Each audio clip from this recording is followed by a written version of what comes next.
So from verse 3, I hope you've understood what Paul meant by our respective heads. Men and women have our own respective heads. Now in verse 4 and 5, he goes on to teach us that our respective heads are dishonored by wrong head covering practices. And so we're going to find out what those wrong head covering practices are. Well, obviously, so that we can avoid them, so that we can avoid dishonoring our respective heads. Let's begin at verse 4 to find out the first characteristic of this head covering practice. Verse 4, every man who prays or prophesies with his head covered dishonors his head. Now those words, with his head covered, is the ESV's translation of kata, kafale, echo. You see these three Greek words here. Well, let's look at them one by one. Kata. So this is taken. This is a screenshot from the Blue Letter Bible. Just Google Blue Letter Bible, and you can find all these Greek words that give you, and find out the English meaning of those words. First one, kata. It means down from. Okay, so that's kata. Next one, kafale. It refers to your head. You can refer metaphorically to your, as in head, as in leader, metaphorically speaking, but it can mean physically your head itself. Third, echo. Alright, so this is what it means. It means to have. So let's put it together. These three words. Kata means down from, kafale, head, echo, to have.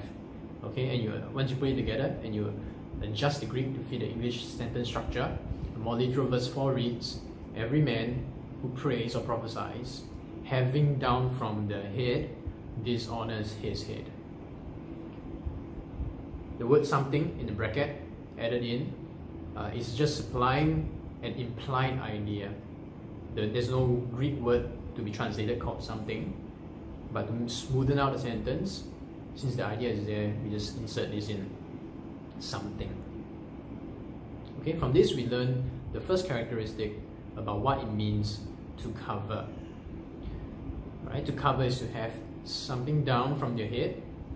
To uncover is to have nothing down from the head. Well, people list three options for the covering. There's option A, a piece of cloth, which means to cover means to have cloth hanging down from one's head. You can see the first picture. On the other hand, to uncover means to lack cloth hanging down from one's head. So look at the second picture. There's no cloth hanging down the head.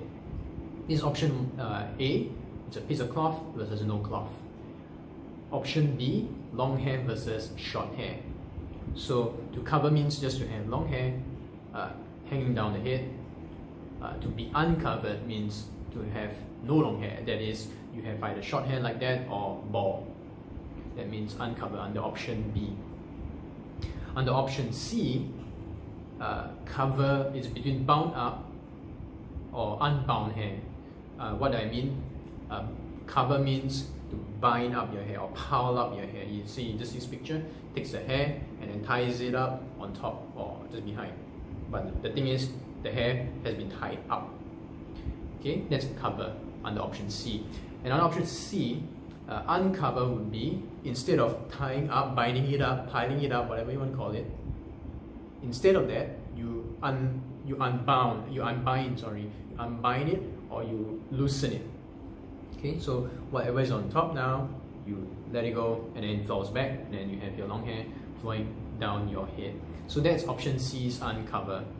With these three options, we got to figure out what is Paul referring to when he says if a man praying and prophesying has something down his head, then that is going to dishonor his head. Which one is he talking about? Okay, so let's compare. We take option A first. Option A, to cover means to have cloth hanging down from one's head. Does it fit the characteristic we saw from verse 4? That is, when you cover, you have something coming down the head. Does it fit? Yes. Cloth hanging down one's head is equals to that something down one's head. Okay, so far so good. How about option A's definition of uncover? That is, you don't have any cloth hanging down one's head. Does it meet the characteristic in verse 4, where if you uncover means you don't have anything coming down your head? Well, it does. Instead of having cloth down the head, there's no cloth down the head. That it fulfills the condition, nothing down one's head. So option A does satisfy verse 4's characteristic. Now how about option B? Option B has, if you say you're going to cover with option B, you're saying women, women should have long hair, that is to cover. Men should not have long hair covering, that is, they should have long hair coming down their head. So does this meet verse 4's characteristic? Well, it does. The long hair is that thing, that something down one's head. How about the definition of uncover under option B?